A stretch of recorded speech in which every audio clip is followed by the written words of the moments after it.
Bonjour, je suis Dr Fatem Zahra Mkhloufi et je vous souhaite la bienvenue dans ce cours d'histoire critique de l'architecture. Ce cours se propose de plonger dans les réalisations architecturales de deux des plus anciennes civilisations du monde, l'Égypte antique et la Mésopotamie.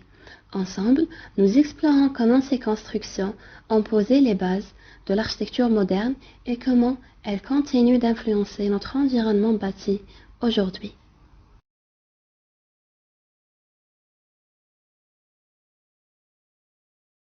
Tout d'abord, on commence par les objectifs du cours.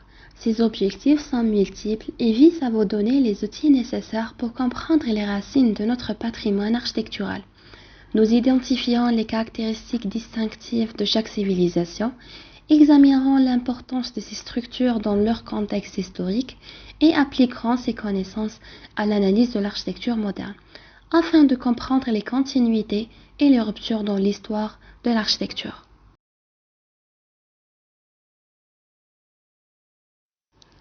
Notre cours est divisé en 4 sections principales. Après une introduction sur les prérequis nécessaires, nous commencerons par l'étude de l'architecture égyptienne en analysant leurs réalisations en construction, telles que les pyramides, les temples et d'autres monuments emblématiques. Ensuite, nous nous pencherons sur l'architecture mésopotamienne avec un focus sur les ziggourats et les palais. La quatrième section sera dédiée à une critique comparée des deux styles architecturaux, matériaux de construction, techniques, fonctions et symbolisme, avant de conclure avec une évaluation de vos acquis à travers les examens, projets de recherche et discussions critiques.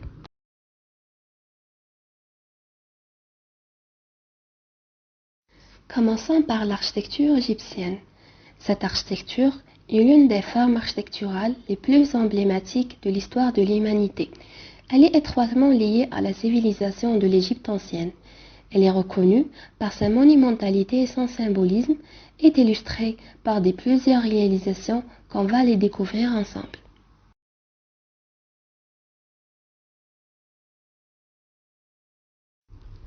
Parmi ces réalisations phares, les pyramides telles que les pyramides de Gizeh, avec une forme géométrique caractéristique, d'une base carrée, construite des blocs de pierre.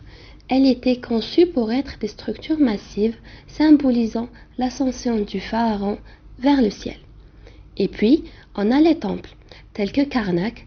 Les temples de l'Égypte antique sont des monuments remarquables qui témoignent de la grandeur et de la sophistication de cette civilisation ancienne. Ces structures étaient non seulement des lieux de culte dédiés aux dieux égyptiens, mais aussi des centres de pouvoir et de rituels. Ce cours explorera en détail l'architecture des temples égyptiens, en mettant en lumière leurs caractéristiques, leur symbolisme et leur importance dans la société de l'Égypte antique.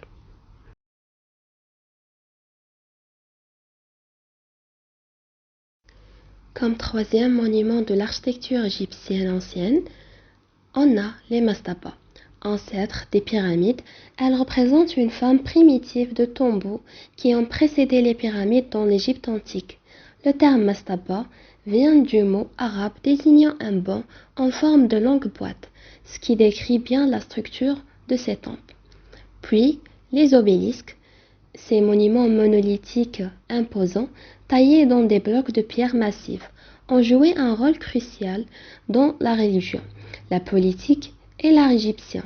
Ce cours vise à explorer en détail l'architecture des obélisques, leur signification culturelle et leur importance dans la civilisation égyptienne.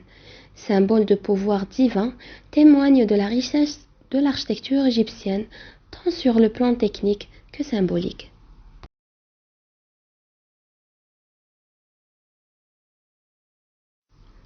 Maintenant, on passe à notre deuxième époque, l'architecture de la Mésopotamie. Elle reflète les avancées technologiques, les croyances religieuses et les besoins sociaux d'une civilisation ancienne qui a prospéré entre les fleuves Tigre et Euphrate. Ce cours explorera les principaux aspects de l'architecture mésopotamienne, y compris les matériaux de construction, les types de bâtiments et l'influence de la religion et de l'organisation sociale sur les structures architecturales.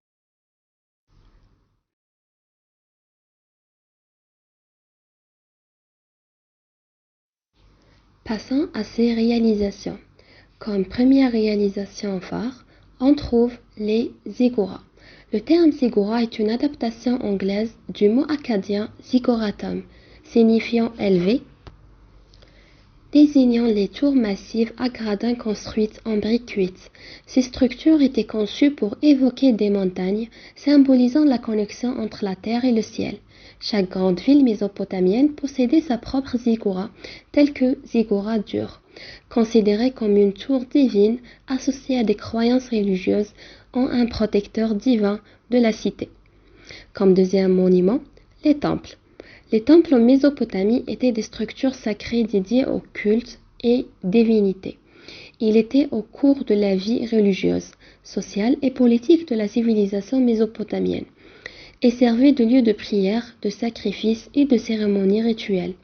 Elle était souvent construite sur des ziggourats et servait de centre de culte et d'administration religieuse, caractérisée par sa construction en briques crues sur une plateforme surélevée telle que le temple de Marduk à Babylone.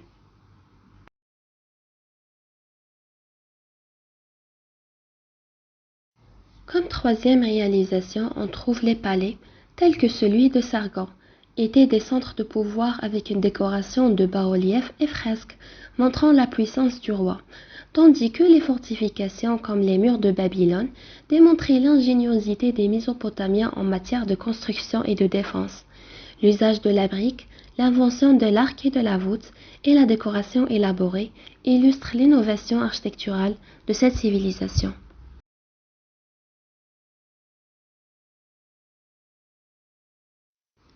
En conclusion, bien que l'architecture égyptienne et mésopotamienne se distinguent par leurs matériaux et leurs techniques, elles partagent un symbolisme profond lié au pouvoir divin et royal. L'Égypte, avec ses constructions en pierre, symbolise l'éternité, tandis que la Mésopotamie, avec ses briques d'argile, montre une flexibilité face aux ressources disponibles. Ces deux styles ont laissé un héritage durable qui continue d'influencer l'architecture moderne, que ce soit par les techniques, les matériaux ou les concepts esthétiques qu'ils ont développés.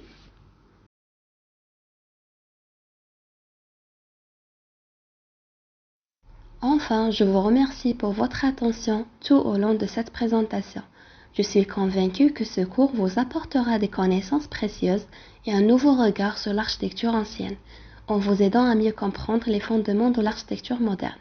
N'hésitez pas à poser des questions ou à demander des précisions. Je suis là pour vous accompagner dans votre apprentissage.